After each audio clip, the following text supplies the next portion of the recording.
play, but I just don't have enough time. There's a lot to be talking about. So, I think it's still hard for us to hear you. okay. Yeah. Is that better? Yes. Yes. Okay. Exciting. Okay, so I want to start by talking about two of the terms in the title, learned. One doesn't think of Shakespeare as being learned, but he was. Ben Jonson, in a poem celebrating Shakespeare, talks about him as being kind of a natural genius, as opposed to someone who, like Jonson, had mastered an enormous amount of information, especially from classical antiquity. But we know that Shakespeare is learned because his plays are filled with Latin tags, allusions, classical mythology, and so on. He must have gotten that somewhere, and he got it because he read a lot. We know that his Greek, his Roman plays, Antony and Cleopatra, Julius Caesar, and so on, are clearly based on reading the Plutarch's lives of the Greeks and Romans. So we know that he read. He read in English, certainly, and he learned Latin. I'm sure of that. We don't have no proof, but that's another matter. Who needs proof? Ben Jonson, in the poem celebrating Shakespeare, talks about him both as a natural genius. People really want to hear you, and I think this is too low, or something. I don't know how to do this, but they really want to hear you, but they can't. Does anybody know how to do this? But they really can't hear you. Can you hear me better now? If I hold this like this? Okay, sorry about that. Okay, so I want to talk about the two terms in my title, the learned part. Shakespeare, as far as we knew, went to school. We don't have any evidence of that, but there are enough Latin tags in his plays here and there. The most famous, of course, is Et tu, Brute, from Julius Caesar, when Julius Caesar says that to Brutus, "You too are killing me, Brutus." And so we can surmise that he probably went to the grammar school in Stratford and learned a lot of Latin, because they didn't go to grammar school to learn English or mathematics or science. They went there to learn Latin. It was the language of education. Once you had Latin, you could read scientific materials if you wanted to, and people probably didn't, and so on. So, and he also knew a lot about classical mythology, mostly, I think, not by reading a book about mythology, but probably from reading original sources. And he certainly knew a lot about classical history because he read North's translation of Plutarch's lives of the Greeks and Romans. So he knew a lot about that stuff, but he was more or less self-educated. He had maybe at best a grammar school education, maybe 6 or 7 years. And this education he got was important because it enabled him ultimately to write plays, as well as, of course, to perform in them and so on. When he wrote plays, that's why we know him. He would not be able to write plays if he hadn't had that education. So I'm absolutely sure that he did. And in fact, in a certain way, he advanced himself by doing that. He became a gentleman. Now that sounds like, well, we're all gentlemen, or right, I'm a gentleman, but that's not what it meant. It meant more than that, and I'll talk about that later on. He went from being nobody in Stratford, Nowhereville's England, to London. He became a player, not much status in that, and he found a way to make himself a gentleman. It seems really strange to us because we just use these titles without thinking about them, but that's not true in his day. He used his education to get ahead. I think everybody in this room knows all about that, because everybody here probably went to college, right? You go to college because you want to get ahead. Well, you usually want to stay where you are, no, not backwards. They didn't have a way of talking about identity formation in the Renaissance. It's a theoretical way. They didn't have psychology, didn't have sociology, but they had the metaphor for it, acting. The motto of the Globe, Totus Mundus Agit Histrionem, means everybody plays the actor. We're all actors. And of course, the most famous line about that is, for as you like it, all the world's a stage, and all the men and women merely means absolutely, completely players. We're all players. Stratford-upon-Avon, as I said, is sort of Podunkville. It's a tiny town, maybe a couple thousand people, about the time Shakespeare was writing in London. In a county, Yorkshire, not central in England by any means, but off to the side of it. It wasn't very populous either. It was mostly sheep country, and some farming, of course. And And to the west of Stratford, there's the Forest of Arden, A-R-D-E-N, which gets confusing as you like it because it's set in France, and they refer to the Forest of Arden, which in French would be the Ardennes, but I'm sure nobody cared. I mean, Shakespeare's after all the guy who has somebody in Bohemia. He gives Bohemia, it's in the Czech Republic, a seacoast. If you know anything about geography, that's a little hard to do, right? Here's Stratford upon Avon. Sorry, I don't have a bigger map, but I will try to use the cursor here. If I can. There it is. This is from here to here, from the top of where the dotted lines are at the top, and at the bottom, here we go. It's maybe less than a mile. It's a tiny town. There's a river, of course. And up here, this is birthplace. See the black dot there? Here is his son-in-law's house. Here was his house right here, the center of the town. And here's the church, Holy Trinity Church, where he's buried. Move. Why aren't you moving? Okay. We talk about his father first. His father also moved, and he moved often. And this is true, of course, at all times, including our own.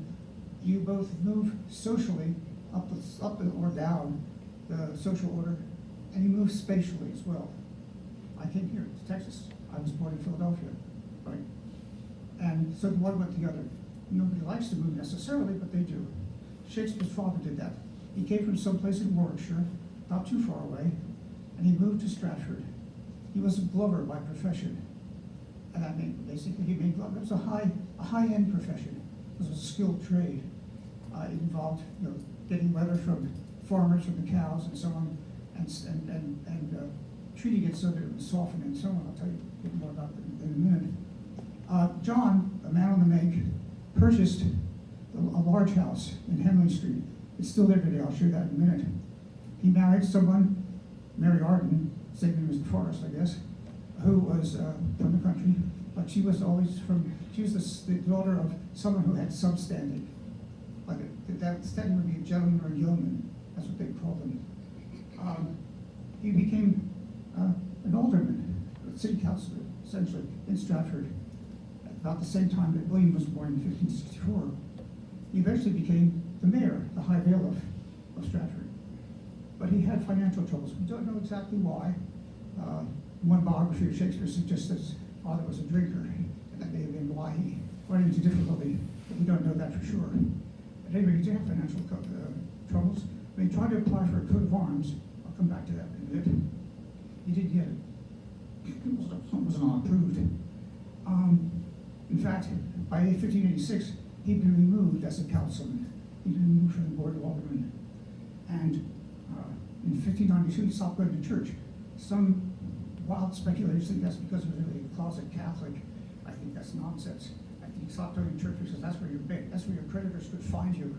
You're required to go to church, unless you're ill. He said, you always find you on Sunday, and done you for the money. He finally died, and he was buried in Holy Trinity Church.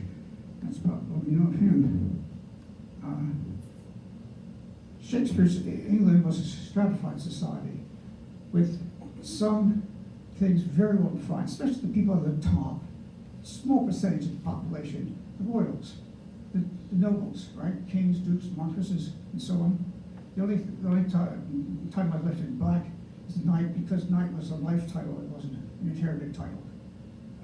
But all those up the line of knight are basically inherited, and so is the title of gentleman. If your father was a gentleman, you were a gentleman.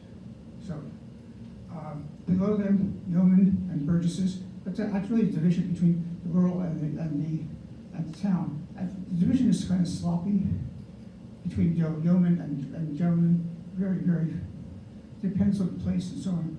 There was a small distinction when you wanted to be a gentleman rather than a yeoman, and you could be called master in that case, or mister. Below the big line, the people who didn't have a place. Largely, what you were in the social order depended on where you were, what land you were attached to. So if you had land, you would want to be, you could be a gentleman. If you were a yeoman, maybe, I'm uncertain. But below that line, for sure, you didn't have land. The laborers, the peasants, the people who are cottagers who lived in cottages and so on, and the servants. They were all below the line.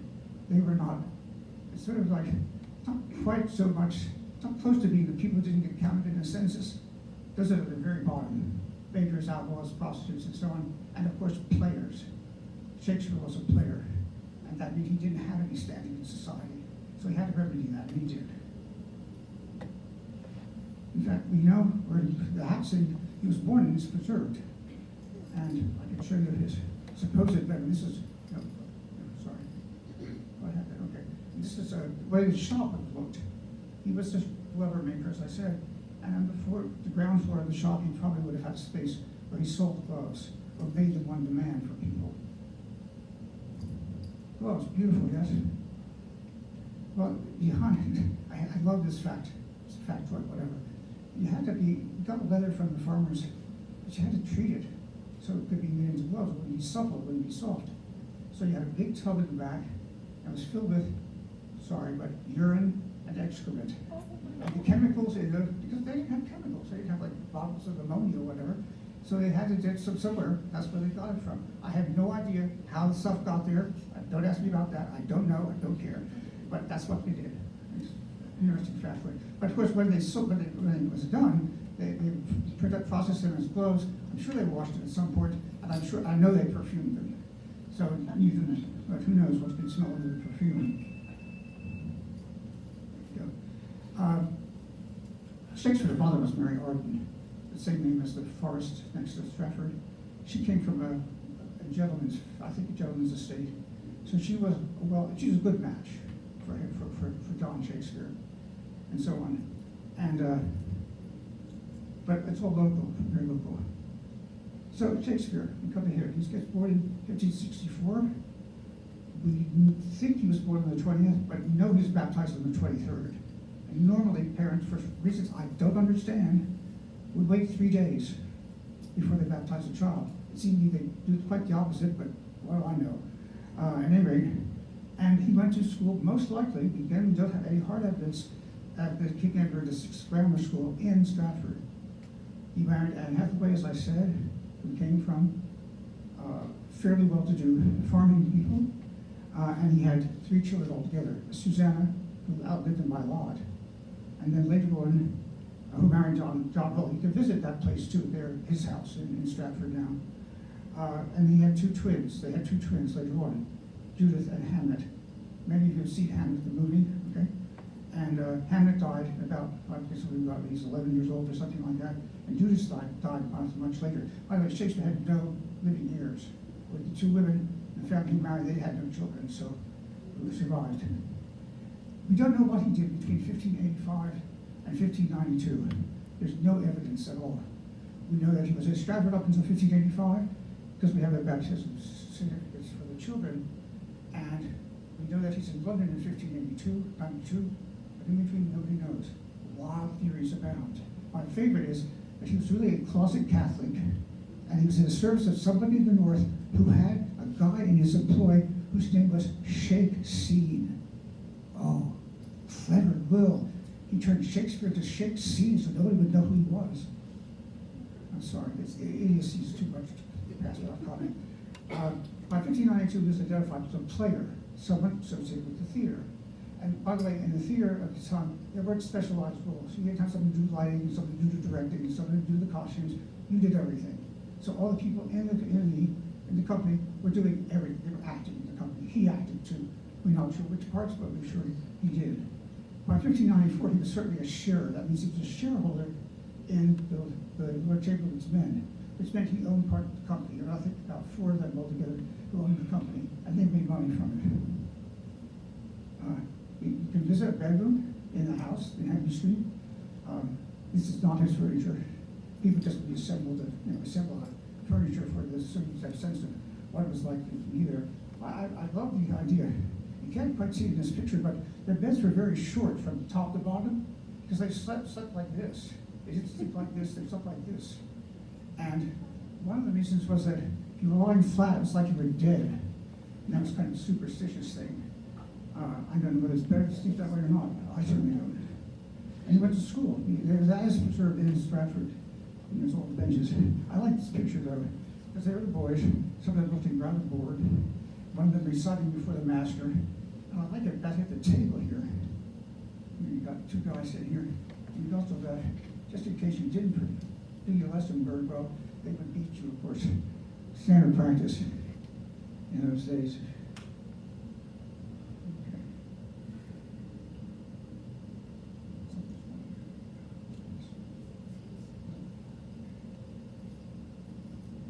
This is Anne Hathaway's cottage, just outside Stratford, a few miles.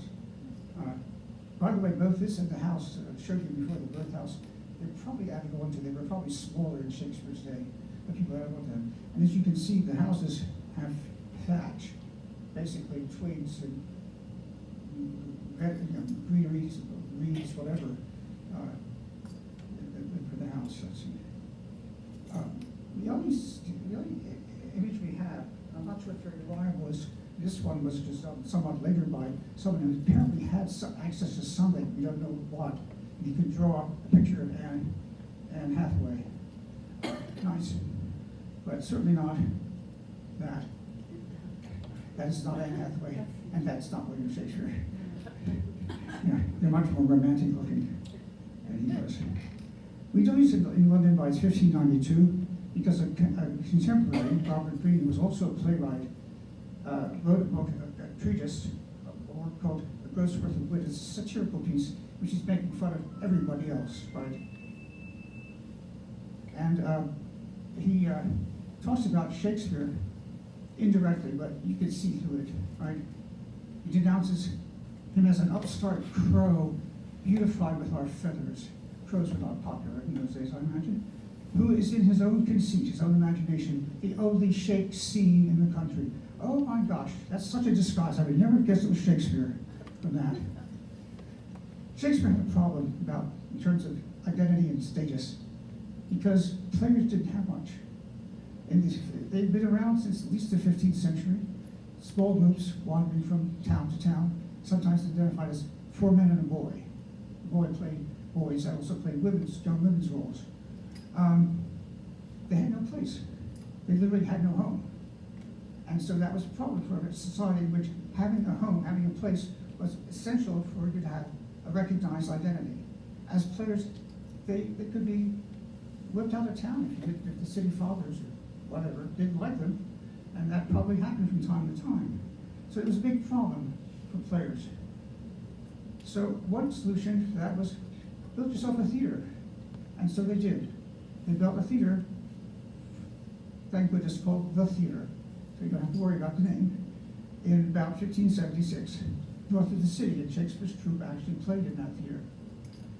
It's capitalism at work. You wrote stuff, you put it on, it got money. It didn't work for other people. If you wrote poems, nobody cared. You might have an initial run go through, put that out by a trigger, and you'd make some money off of that, but you weren't guaranteed to get royalties. They had nothing like copyright laws in those days. So the theater allowed the player's shares, the one who owns the company, like Shakespeare, to make a profit. And so Shakespeare did.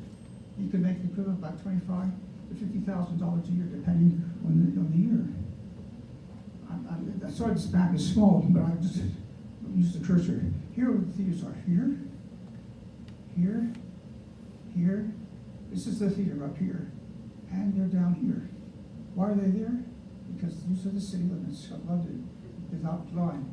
They were outside the city, so the city fathers couldn't do anything to shut them down, which they'd like to do. Because theaters kind of, sort of theaters like Hollywood. You know, everybody sleeping with everybody else, all kinds of scandalous things going on. They were, and worst of all, men played women's roles, men dressed as women. Oh my. Thanks for calling on that.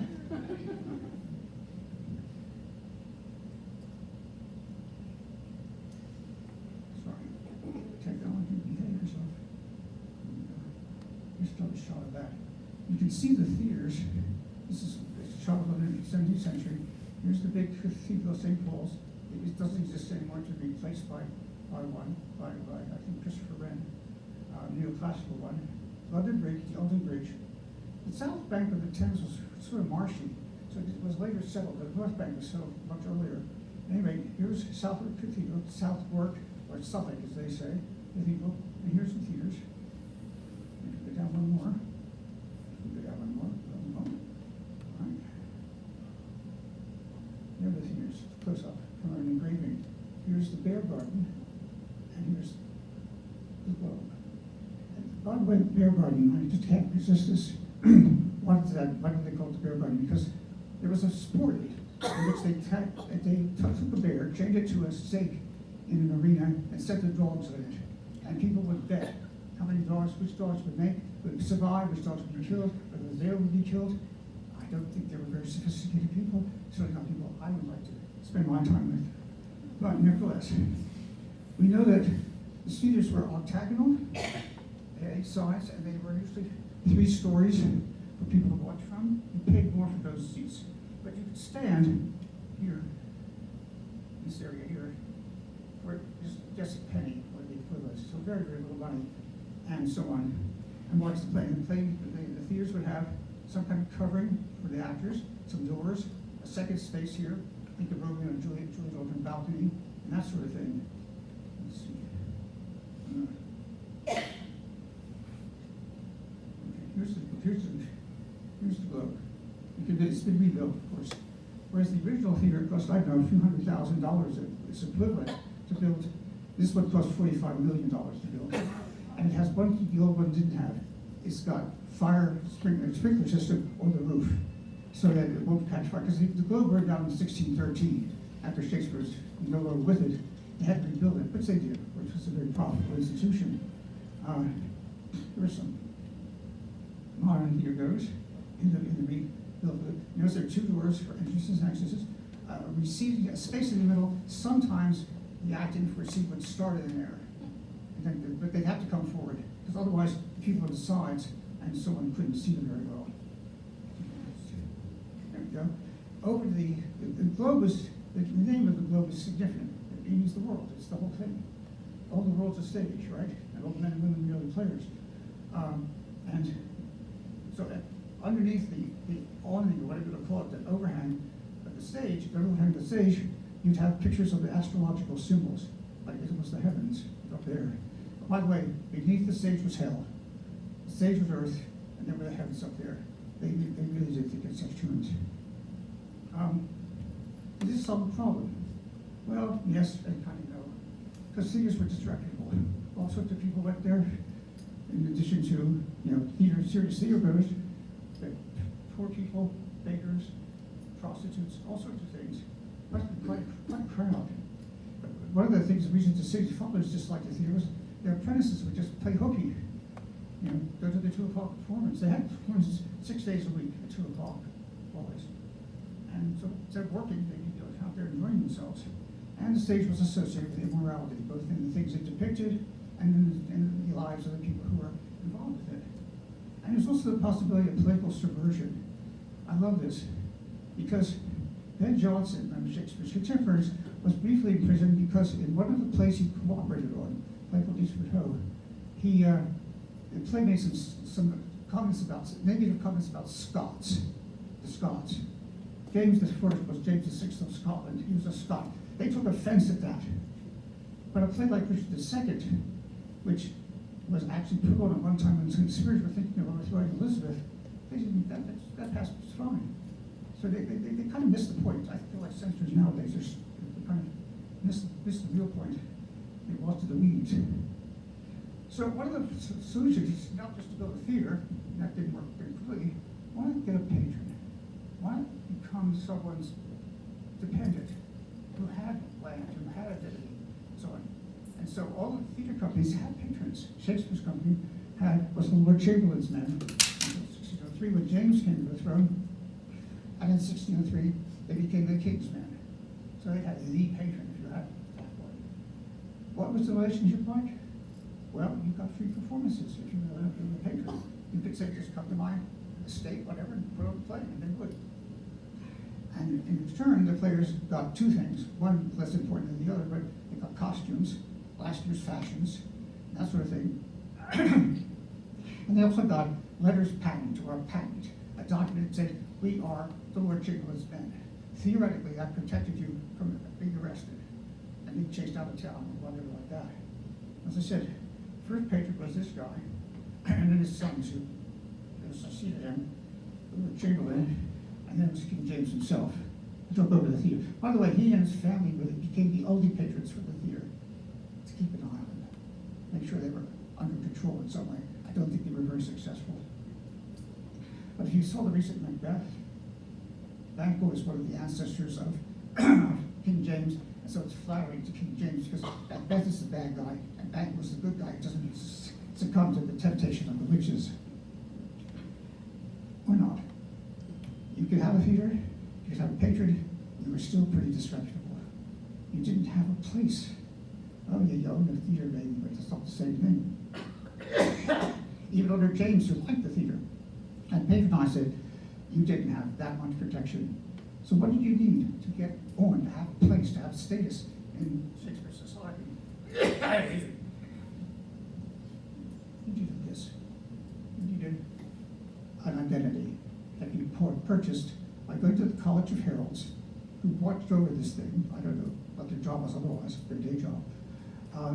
And you purchased, well, no, that's not, I take it back. You gave them a gift, and in turn, they allowed you to have a coat of arms. It wasn't actually purchased, because you wouldn't purchase a coat of arms, would you? No, it was a gift, a free gift to you, because you had a heritage, you were important. And that's what Shakespeare did. And he didn't do it for himself, by the way.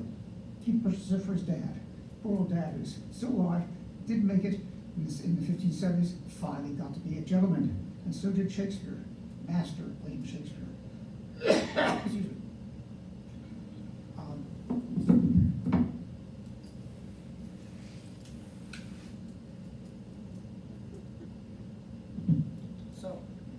So, what did you have to be a gentleman?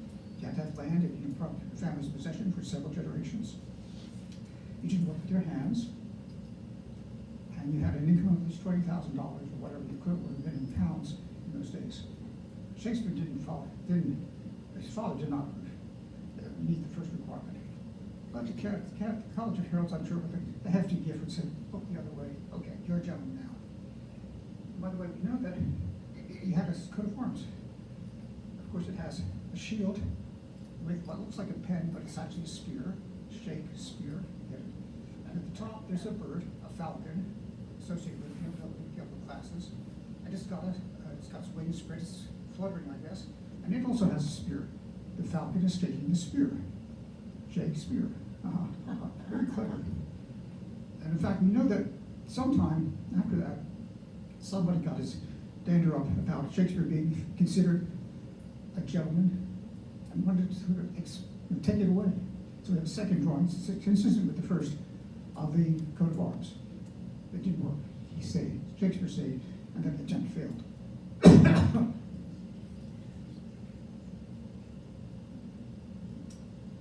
So, starting in 1594, for sure, Shakespeare had a legal status as a shareholder in the Lord Chamberlain's men. And in 1596, as I was saying, he became a gentleman. He could sign his will name William Shakespeare, Master William Shakespeare, comma, gent, or something like that. In 1599, they built the Globe. They had a dispute with the people who owned the land on which the theater north of the city was built. So they just disassembled the theater, I don't know how they did this, and took it to the south bank of the Thames and built the theater there. In 1603, as I was indicating, the Lord Chamberlain's men, Lord Chamberlain was displaced by the king himself. King James became the patron of that company. He retired, we don't know for sure, but about 1611 or 12 from the stage completely. He'd been going back, I'm sure he'd been going back and forth to Stratford, though there were no more children. The family. But by 1611 or 12, he's retired. He's back at home. I think he's a big man in town. He has the second largest house. And he was somebody to reckon with, right? I'm sure that you know people like this. They leave PB Switch, Texas, or wherever. They go back there because they made their stay. They're important people. Not Austin maybe, but PB Switch, yes. And he died, of course, in 1616, and was buried in Holy Trinity Church. his wife had a monument created for him. We'll show you that in a minute, in the church itself. And sometime, I don't know for sure, between 1616 and the publication of the first, what you might call the collected plays of Shakespeare. The first collected plays were published in 1623, so 7 years after his death. Shakespeare did not see it through the press. He did not correct the proofs. He had nothing to do with it at all. He saw virtually nothing through the press, certainly none of his plays. He saw a few poems, but that's about it. Come back here to look at the theater. So I want to draw your attention to something else. See these little black dots here? There's another one down here. This here is Blackfriars. These are formerly church lands. When Henry VIII broke with the church, he appropriated all the land that had been used by the monks and the nuns and so forth, and sort of made it crown land. So within the city of London, there were places which were not under the authority of the city fathers. You couldn't be arrested there by the city fathers or the police or whatever. And so Shakespeare's company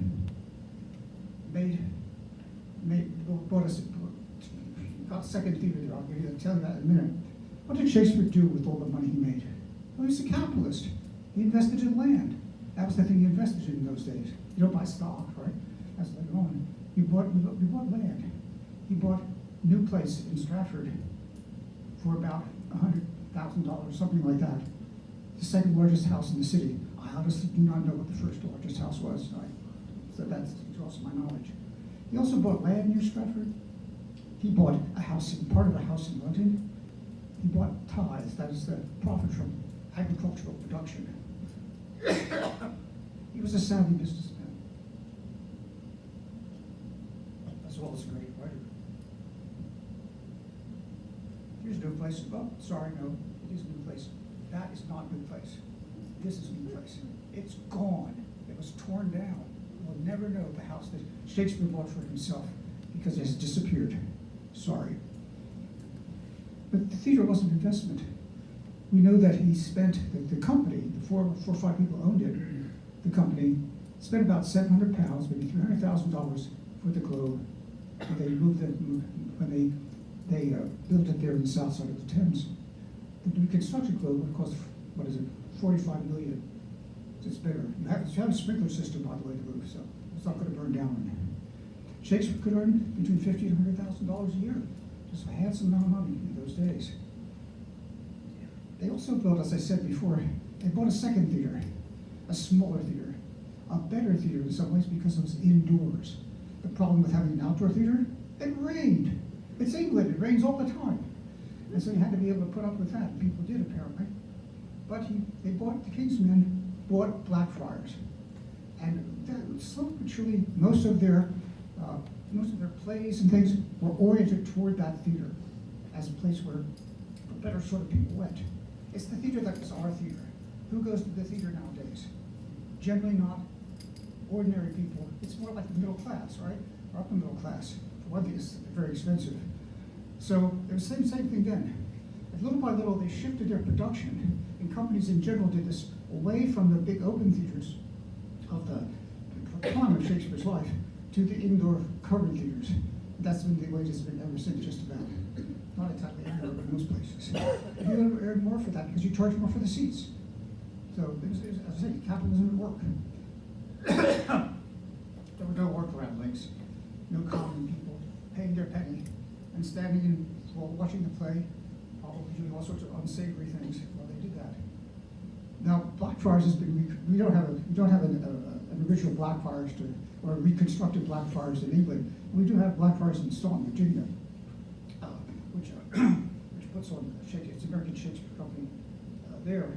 So you can sit in, of course, they have seats with backs. You sat on benches in Blackfriars, I'm sure. So it wasn't too comfortable.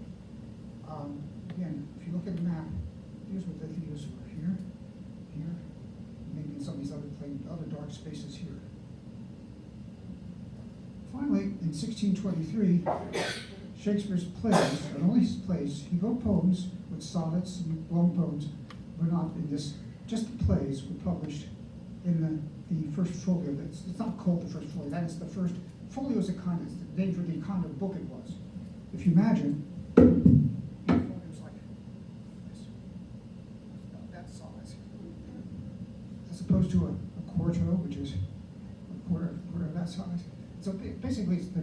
folded on the size of a printing sheet. Printing sheet folded once as a folio, twice as a quarto, 3 times as an octavo, etc., etc. Books, I guess.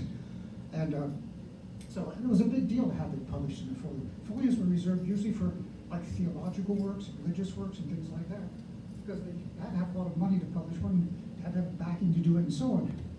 So this was a capitalist venture again, not by Shakespeare's part, by that of the people who were in his company. They took his supposed original drafts, put them together, and published them in this book. And it sold well. There were second and third folios afterwards. It's a picture folio. Here's a picture from the folio. Shakespeare, I'll talk a little bit more about that in a moment. Here's the catalog of things, comedies, histories, and tragedies. That's where we get the division of this place into those 3 things. The modern Shakespeare scholars have added romances, which is a subvariant of the comedies, really, more than anything else. And here's what a page would look like. Pretty hard to read, but clearly an important book. I think it's like a coffee table book and then some, because coffee table books don't cost that much. This would be like 5 or 6 or 100 times more expensive than a coffee table book. And Shakespeare, by the way, of course, did do this. We don't know what he was thinking. All we know is all they did. They said they had his drafts. That's all they can say. For all we know, it's something to make no sense at all, which is why editors have a field day with Shakespeare, because some of the language is garbled. It's incomprehensible. After that was published, before that was published, sometime before that, because it's referred to in a dedicatory poem that Ben Jonson wrote celebrating Shakespeare. For that edition, there's reference to the monument. This is the monument in Holy Trinity Church. It's there for you to see today. And it depicts, of course, Shakespeare, okay, I guess like a writer.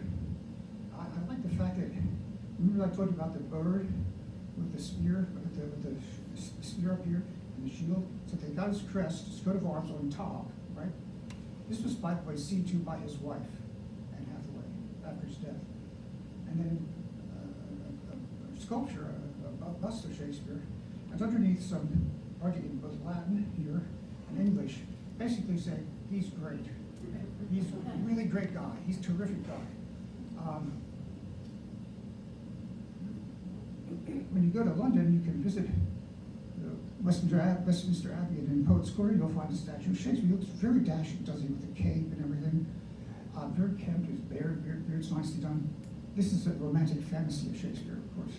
This is not how he really looked, I don't think. And it has other things, like it has a picture, I think here, I think this is Henry V, and this is Elizabeth over here. So it's a fantasy about Shakespeare. A nice one. This is the frontispiece, the cover from the first folio. I think, if you look at it carefully, I can't help but think of Monty Python. They threw the head and he stuck it on an already existing costume. And it looks like where's his neck? Anyway, but there are distinguishing features. Like he really had a big widow's peak, maybe a gigantic widow's peak. He had half his hair missing. He had a little mustache and so on. So it's generically resembling him, I guess. I like this one better. This is the Chandos portrait. There's a man named Lord Chandos who owned it at a certain time, which is why it's called that. And people think, well, maybe this is how I look like. Then you can see he's got a lot of hair missing in the front part of his head. He's got a little earring, very cool, right? He might have a second one, I don't know, we can't see that, it's hidden from us, so we'll never know. But of all the pictures, I like this one best. Why? Because I think he's kind of portly, isn't he? He's eating a lot of roast beef and, I don't know, not potatoes in those days, whatever, wheat, bread, good stuff. He's lived a good life. He was in it for the money. I don't think Shakespeare had the sort of idea that was only beginning to surface about that time, that writers were forever. They would be great like the classics. That people who did the inscriptions on the monument thought he was, and there were no doubt people who thought they were. Ben Jonson certainly thought he was. There were only 3 folios, public, big books, published in Shakespeare's time, people died in 1620, which were devoted to dramatists. Shakespeare, he didn't do it. Ben Jonson, he did it. Oh yes, Ben Jonson, very full of himself. He made sure that his works, collected works, were published in folio style, so you know he was really important. And he was the one who would not label his, act one, D two, be actus primus, scimus, secundus, and so on. Because he's important. And the other were Beaumont and Fletcher. Fletcher succeeded Shakespeare as a playwright for the King's Men, but they're not very good plays. But Shakespeare's there, and so clearly he was worth something in people's eyes. The monument, as I say, makes him look fat and happy. I like that about Shakespeare. He wasn't an alienated romantic, writing his. He don't dismiss the idea he was up in the garret somewhere, writing and being inspired by the muses or something like that. He was a man of the theater, and it's very likely that his plays were not put on in the form that we have now, based on his supposed copies of them. For instance, Hamlet is 4,000 lines long. It's twice as long as most of his comedies. You can't put that on in 2 hours. Now they quote explicitly in prologue to Romeo and Juliet, the 2 hours traffic of our stage. 2 hours? My fatty. You can't do that in 2 hours. 4 hours maybe. You see that there's a Derek Jacobi one until it lasts, I think, for 4 hours. I think it's two films, one after the other, to get rolled in. So it's clear that, and the actors must have responded to major circumstances. Something was going well, maybe the actor would ad-lib a bit. We'll never know. We do know that in Hamlet worries about the clowns, the fighting roles that play usurping the stage and doing all sorts of tricks and stuff like that, because they were sensational. Like the play, Shakespeare so-and-so with Will Kemp. Oh yes, let's go to Will Kemp, he's the clown. Right? The way we have special people are singled out in movies and so on, because people want to see them. At any rate, Shakespeare was a man of the theater, successful at it, and he was really smart. He was really smart. He made investments, he lived a good life, he ate a lot of beef, he ate a lot of bread, and he got fat. And I like that about him. I like that about him. He's not buried in the monument, by the way, that's on the wall. Here's where he's buried, right here. What's it say? Good friends, for Jesus' sake, forbear to dig the bones and close it here. What? Would people do that? Maybe. If you need more space, just chuck them out. Blessed be the man that spares his sins, and cursed be he that moves my bones. I guess that worked. I think he's still in there, but I don't know, as a matter of fact. So I hope you've learned something from Shakespeare.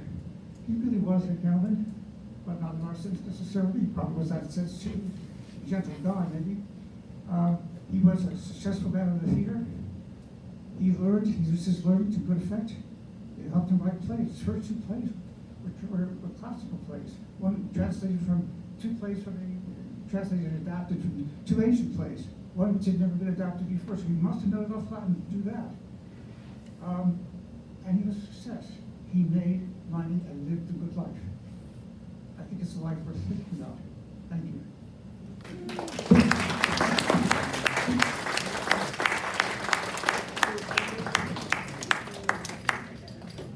Have any questions? Shakespeare will answer for you. Yes. Given all that you presented, which you seem to think is historical fact, and are sure of, I take that, or as sure as you can be, I can't understand why there was so long a time where all his very existence was doubted. Can you speak to that? I think that existence doubting thing is more recent. It's like 20th century, because here, and I think it stems from kind of sort of snobby intellectual prejudice. A guy who just had a grammar school education, he couldn't know that much. He couldn't be that smart. It's like you have to get a college education and advanced degrees if you know to write Shakespeare's plays, and that's clearly nonsense. He was a talented guy. He got enough learning so he could write English language very well indeed, and he read. He borrowed stuff all the time.